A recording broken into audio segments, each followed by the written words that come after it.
Coming up on this week's show. My very own spacesuit. Oh, I look ready, I feel ready, I'm ready. We can hear the echoing gunshots. Tonight is supposed to be the coldest night of the year. So that's good as I head into my unheated church room for the night. This is an incredible experience on an old disused railway line. Very shuddery, but exhilarating.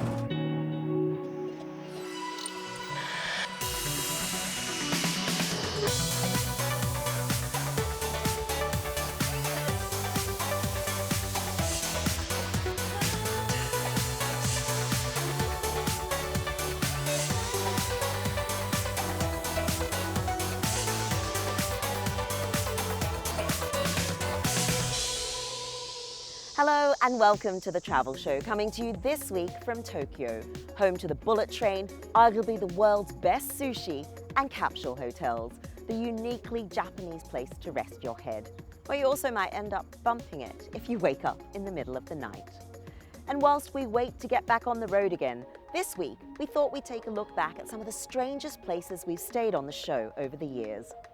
And while they might not be as cramped as a capsule hotel, they've left their mark and memories in other ways. Well, let's kick off this week with a trip that Mike made to Bosnia back in 2018, to the city of Sarajevo, which saw so much fighting and bloodshed in the 90s as the former Yugoslavia tore itself apart. Mike met a man there that used memories from that time to create a unique but traumatic place to stay. Lying in a Balkan valley and studded with ancient mosques, synagogues, and churches, it's fair to say that Bosnia and Herzegovina's stunning capital, Sarajevo, is often unjustly overlooked by tourists.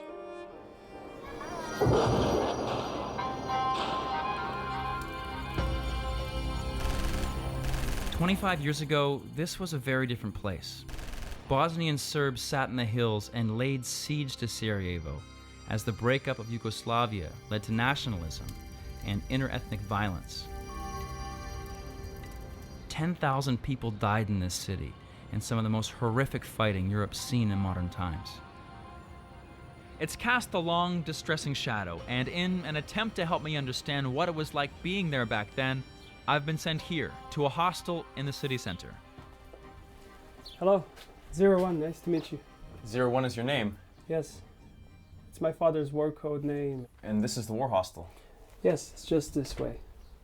Welcome. Wow.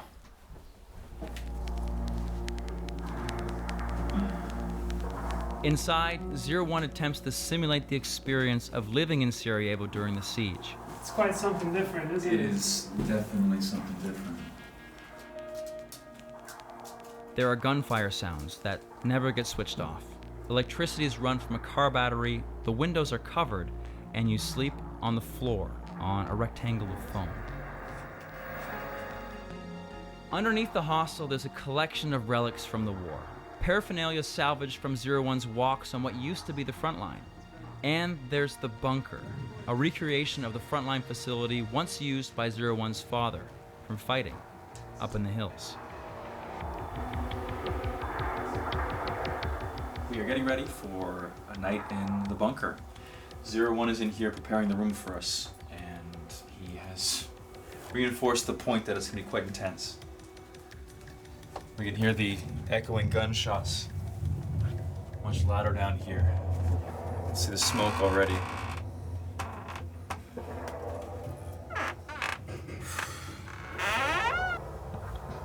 Not many people choose to sleep down here, as the experience is pretty intense.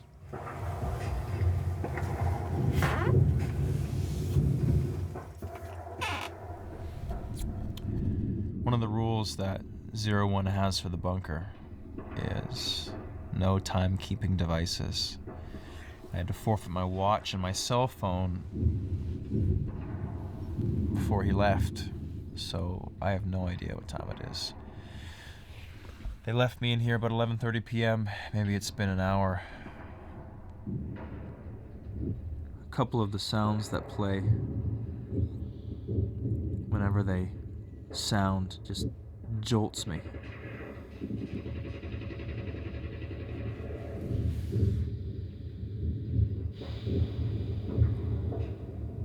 Well, the night's been a blur of pseudo half rest where I'm not really quite asleep, not really quite awake. Okay, well, there's some daylight. Which I guess is a good sign.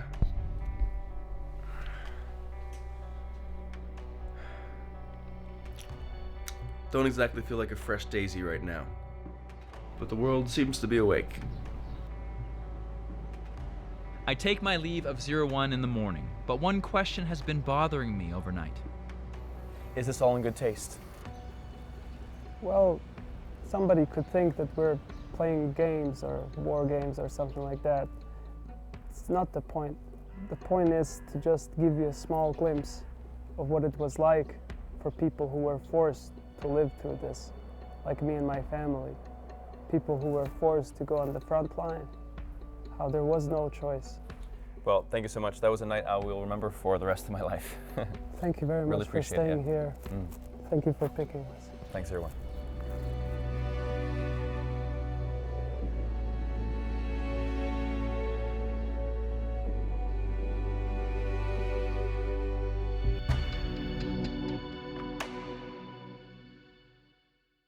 Mike reporting from Bosnia back in 2018.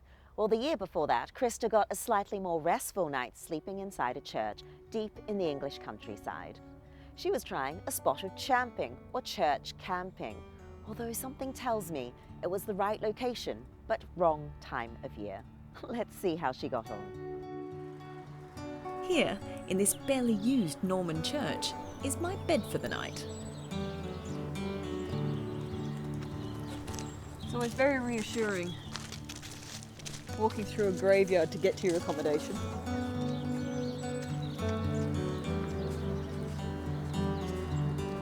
I'm here for a spot of champing, church camping. It's available at 12 historic venues around the country. Beautiful ancient sites that are rarely, if ever, used as places of mass worship anymore. It's a very big hotel room. Money raised from letting champers like me stay means the crumbling buildings are spared a slow, inevitable decline. So I'm keen to give this champing a go. So Yeah. where will I be sleeping? So you'll be sleeping possibly in the executive pews because it's meant to be the warmest part of the church. It's good that it's a box pew because it stops the drafts. There we go. And so here you are. There are a few nice touches here. That good old staple, the tea tray, and a little basket of goodies with biscuits and wine.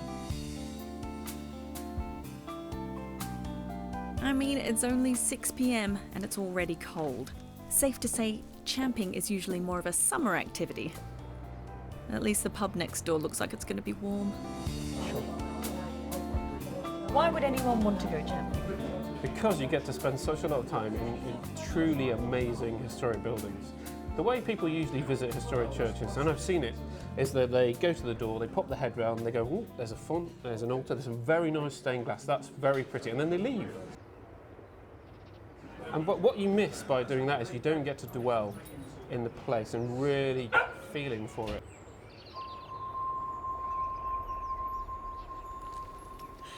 Somebody at the pub just told me that tonight is supposed to be the coldest night of the year. So that's good as I head into my unheated church room for the night.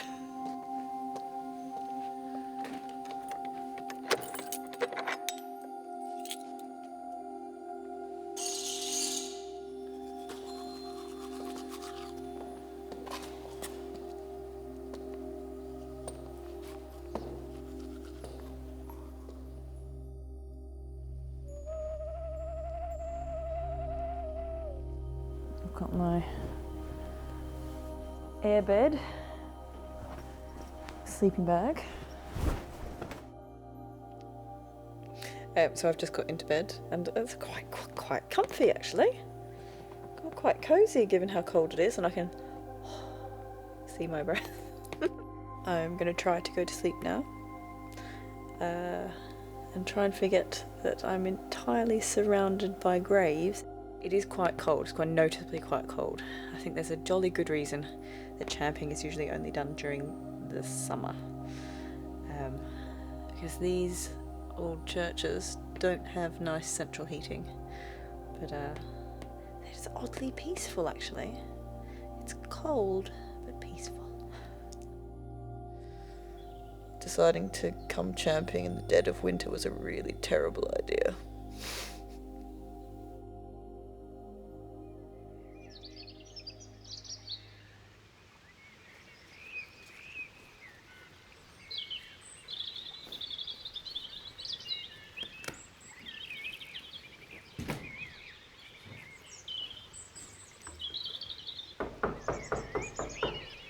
Good morning. Hi. Hi. Oh, How are you doing? You I are thought you might want some coffee. favourite person in the world. Brilliant. And some bacon sandwiches as well. You welcome. How do you get on? Oh, it was great. I mean, it's the middle of winter when you don't normally run champing. Well, I was going to say there's a reason why we run champing from spring to the end of summer. But how about the atmosphere and the I tell you what, I was surprised actually because I'm quite a scaredy cat. But really, the second I sort of actually settled down to sleep, I realised it's really peaceful. Yeah. It's really lovely. You just sort of, I know there's no sound from outside, and the atmosphere was surprisingly quite sort of calm. And all through the night, I had no moment of being sort of alarmed. The champing season starts around mid-March, a far more sensible time of the year to try this.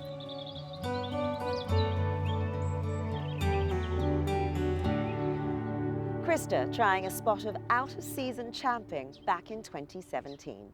Well, stay with us because still to come on the travel show, we look back at the time Rajan spent a night at a station with no passengers here in Japan. So let's see where the night train takes me.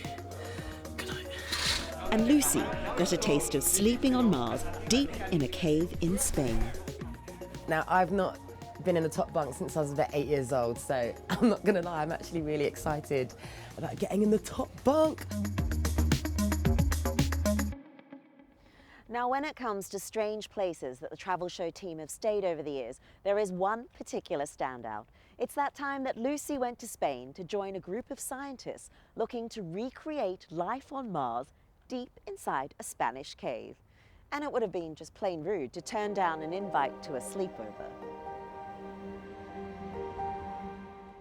So clearly this is not a space shuttle, but Mars, for the purpose of this exercise, is going to be in a remote cave in Arredondo. And I have a feeling my sci-fi fantasies are about to become unlocked. The idea is to simulate how hard it will be to survive on another planet with the barest of tools. This particular expedition is just for the night and is geared towards scientists who will be doing experiments as if they're on the Red Planet. Wow. Oh my God. Down we go. But before any exploration, the team need to change. So this is the bit I've actually been waiting for. My very own spacesuit, although it's a lot thinner than I thought. I thought it was going to be like this giant spacesuit that I was going to find a little bit unwieldy, but I think I can handle that. In fact, I think I've got an outfit like this.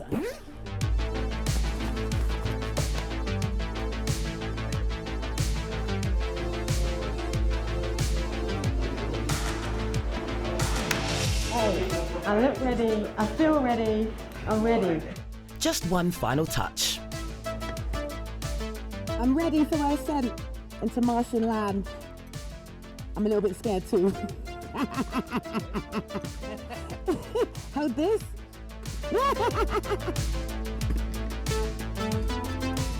Our aim is to get to Ares, our base, where we will be spending the night.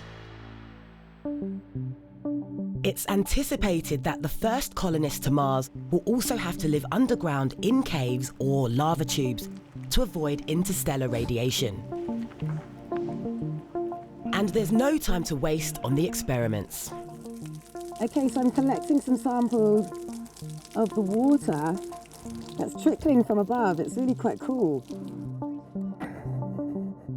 Es la primera vez que encontramos esto aquí So the guys have just made quite an interesting discovery. They discovered a rock showing signs of photosynthesis, which is strange because there's no light down here. So this is a pretty incredible breakthrough for these guys.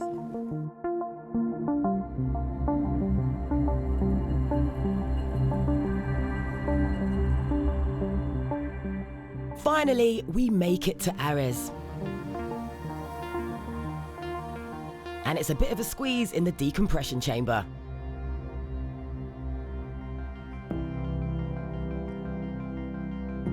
But the team are immediately analysing their samples.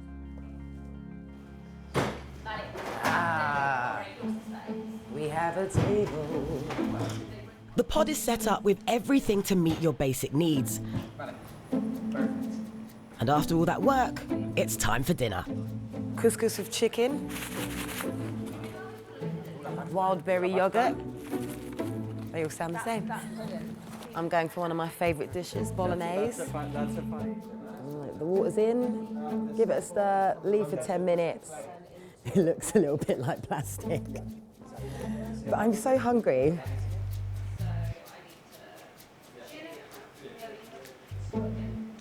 That is actually quite nice. Now it's cold. This is, you know, I think I need to get you. Whilst the others finish up dinner, I sneak out to find out more about the project. Also, any excuse to get suited up.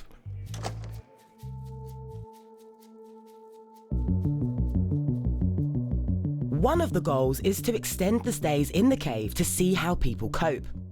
Very soon, we'll meet teams of scientists and engineers and people from all areas of knowledge and science, spending 1 month, several months, more than a year in this. More than a year? In this station. Wow. Yeah. When you're talking about isolating people for several months or more than 1 year, there are so many things that come in that will be so useful for future space exploration. This experience isn't cheap. For non-scientists, it's about £5,000 for the 30-day experience, which includes preparation, training, and about 3 days in the cave. I mean Mars. So this is where I'm sleeping tonight. It's the top bunk of a bunk bed. Now, I've not been in the top bunk since I was about 8 years old, so I'm not gonna lie, I'm actually really excited about getting in the top bunk. I've got a sleeping bag, so it's like a really cool sci-fi sleepover with all my scientist buddies. Although I'm not sure what time they get up in the morning. I have a feeling it's gonna be very, very, very early. In space, they say that you can't hear anyone scream, so in Astroland, I'm really hoping you can't hear anyone snore.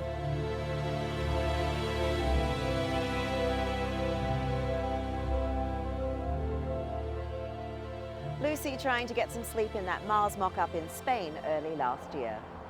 Well, our next film is from right here in Japan, where in 2018, Rajan headed north to the island of Hokkaido, where he met a man with a lifelong passion for railways, and he got to stay in a station with no passengers and no scheduled trains.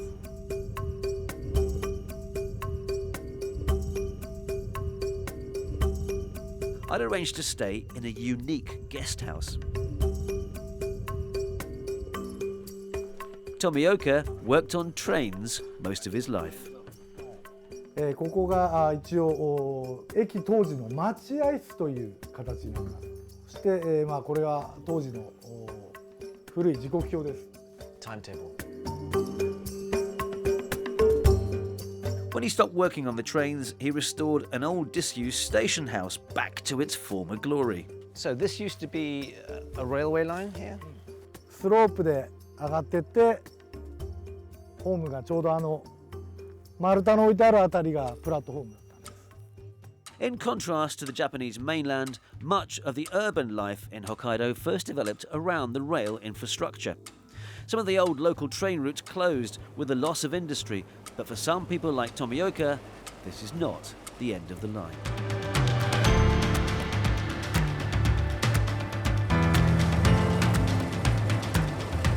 This is an incredible experience on an old disused railway line. It's very shuddery, but exhilarating, absolutely exhilarating. It's great, it's really good. It's a world away from this country's high-speed bullet trains, but what a way to experience the nature this island is famous for.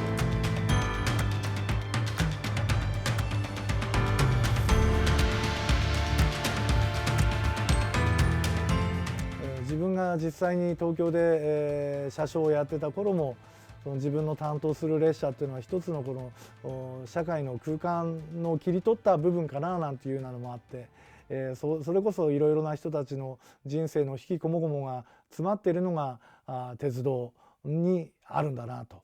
なので、この木造駅舎にこだわった理由というのも、そういった人たちがいろいろな思いで列車を待ったりあるいは人を待つ、人を送るっていうようなそういったステージとしてあった駅というものをすごく大切にしていきたいなというふうに思っているところです。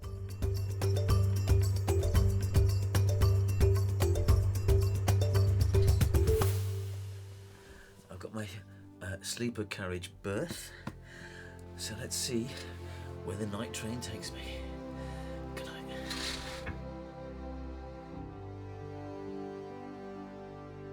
Well, I hope you've enjoyed our look back through the archives and it's managed to satisfy your wanderlust.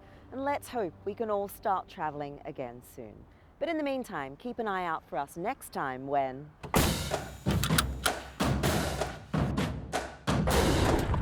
As the UK starts to open up to tourists, we begin an epic journey across the country in an all-electric take on a classic British motor. To kick off, Addy is in the Scottish Highlands, where he meets the conservationists who are saving Britain's largest national park. What we're trying to do is restore natural processes. So we want to see the forest continue to march right up the hills, and if we're able to come back in a couple of 100 years, we'd hopefully see some trees on the skyline up there. And it looks absolutely stunning. It is, it's beautiful, it's a fantastic place to work. Well, that one looks like a good one. I hope you can join us for that if you can. But until next time, from all of the Travel Show team here in Tokyo, it's goodbye.